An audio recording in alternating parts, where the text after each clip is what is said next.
फतेहपुर के रमुआ स्थित Koteshwar inter college में केवल शिक्षा ही नहीं दी जाती, यहाँ पर कैरियर भी संवारा जाता है।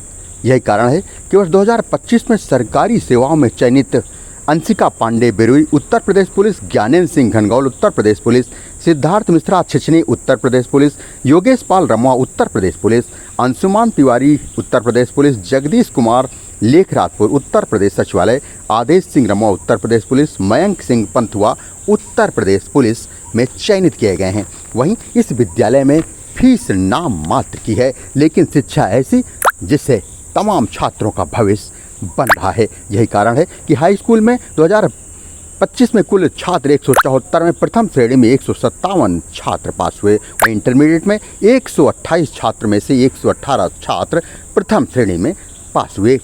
भारी भरकम फीस लेने वाले विद्यालयों की तुलना में इस विद्यालय में उत्कृष्ट परीक्षा फल आता है। वहीं शासन की कठोरता व ईमानदारी से परीक्षा संपन्न होने के कारण अब तक के नामी गिरानी विद्यालयों का प्रदेश की टॉप लिस्ट से बाहर होना भी तय हो गया है।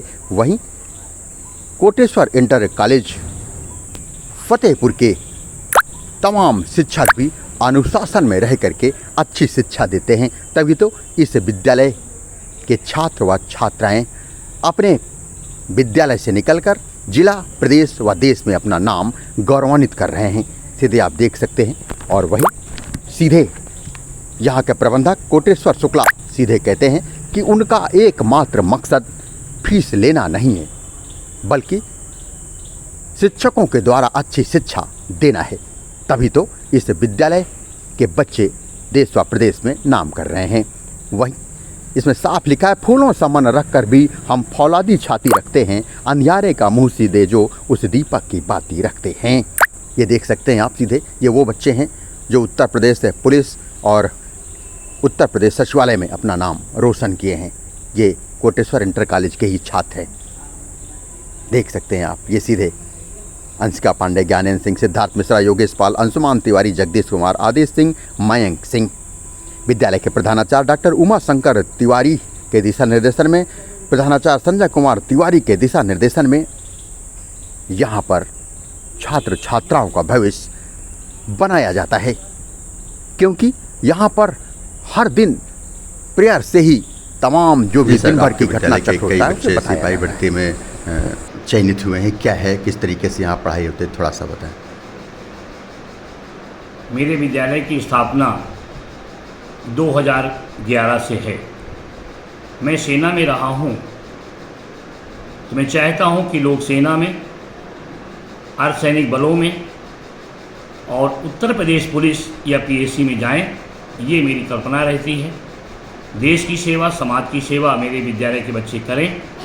अन्य विभागों में बच्चे भी जा रहे हैं। 2011 से लेकर के आज तक भारतीय थल सेना में, भारतीय जल सेना में, भारतीय वायुसेना में कई बच्चे यहाँ से जा चुके हैं।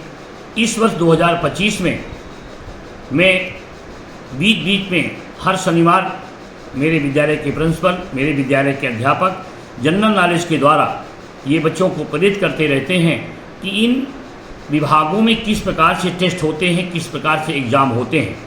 क्योंकि प्रिंसिपल साहब के दोनों बच्चे यहाँ पढ़ते रहे। एक बच्चा प्रिंसिपल साहब का नेवी में गया, तो नेवी में किस प्रकार से टेस्ट होते हैं, वायुसेना में किस प्रकार से टेस्ट होते हैं और थल सेना में किस प्रकार से टेस्ट होते हैं, वो टेस्ट की कापी प्रिंसिपल साहब मंगाते हैं और बच्चों को टेस्ट की कापी किस प्रकार से पेपर आते हैं, किस प्रकार से प्रश्न वहाँ आते हैं, पढ़ाते हैं। इस 2025 की भर्ती में ही प्रिंसिपल साहब का दूसरा लड़का चला गया। वो पढ़ता रहा, प्रश्नोत्तरी लाता रहा और जितने विद्यालय के बच्चे थे वो जो समय उनके पास मिलता रहा अपनी पढ़ाई के साथ साथ प्रश्नोत्तरी के द्वारा पुलिस भर्ती के विषयों को बच्चे पढ़ते रहे और प्रिंसिपल साहब उनको समय देते रहे, अध्यापक समय देते रहे। इसलिए आज हमारे विद्यालय में प्रदेश में नहीं, देश में नहीं, जनपद में नहीं, ये पहला विद्यालय है प्रदेश का, जनपद का, कि जिसमें 7 बच्चे पुलिस में और 1 बच्चा अन्य विभाग में नौकरी पाया है। ये हमारे लिए, हमारे विद्यालय के लिए, हमारे जनपद के लिए गर्व का विषय है, ये मैं कहना चाहूँगा। सर, एक चीज़ और आपके विद्यालय के निकल करके सामने आई कि आपके यहाँ शुल्क बहुत कम है, बच्चे आसानी से शिक्षा ग्रहण कर सकते हैं, जबकि आज के समय में ये देखा गया है कि तमाम अन्य विद्यालय शिक्षा का व्यवसायीकरण पूरी तरीके से कर चुके हैं। तो फिर इन हालातों में कैसे आप अच्छी शिक्षा दे पाते हैं? हाँ, ये मेरी कल्पना थी, और जितने मेरे यहाँ अध्यापक हैं वो इसी उद्देश्य से आते हैं कि हमें आगे बढ़ना है। मेरे यहाँ के अध्यापक, काफ़ी अध्यापक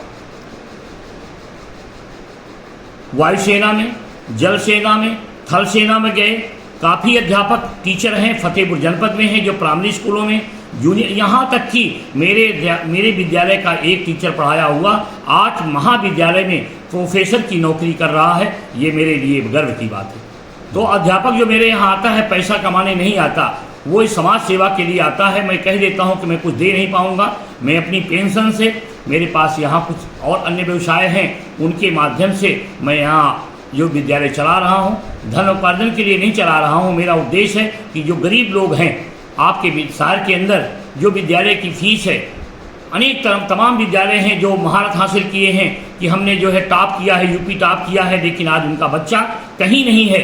वो इंटर करने के बाद कहीं उसका नाम नहीं आता है। और मेरे विद्यालय का हर वर्ष 1 बच्चा, 2 बच्चा, 4 बच्चा कहीं महाविद्यालय की में अध्यापन कार्य कर रहा है, कहीं जूनियर हाई स्कूल में अध्यापन कर रहा है, कहीं प्राइमरी स्कूल में कर रहा है, कहीं थल सेना के माध्यम से, जल सेना के माध्यम से, वायुसेना के माध्यम से और पुलिस के माध्यम से सब जगह नौकरी कर रहे हैं। ये मेरे लिए, मेरे विद्यालय के लिए गर्व की बात है। मैं 150 रुपया से स्टार्ट करता हूँ फीस, और मैथ और बायो इंटर की मैं 500 रुपया और 600 रुपया फीस लेकर के ही बच्चों को पढ़ाता हूँ। 100 बच्चे मेरे यहाँ निःशुल्क पढ़ते हैं जो गरीबी रेखा में हैं, जो सेना के रिटायर्ड हैं उनके बच्चे हैं, जिनके माता पिता नहीं उनके बच्चे हैं। करीब 100 बच्चा जो है निःशुल्क पढ़ता है, जिनकी किताबें और कापियाँ, जिनकी ड्रेस भी हम देने का प्रयास करते हैं।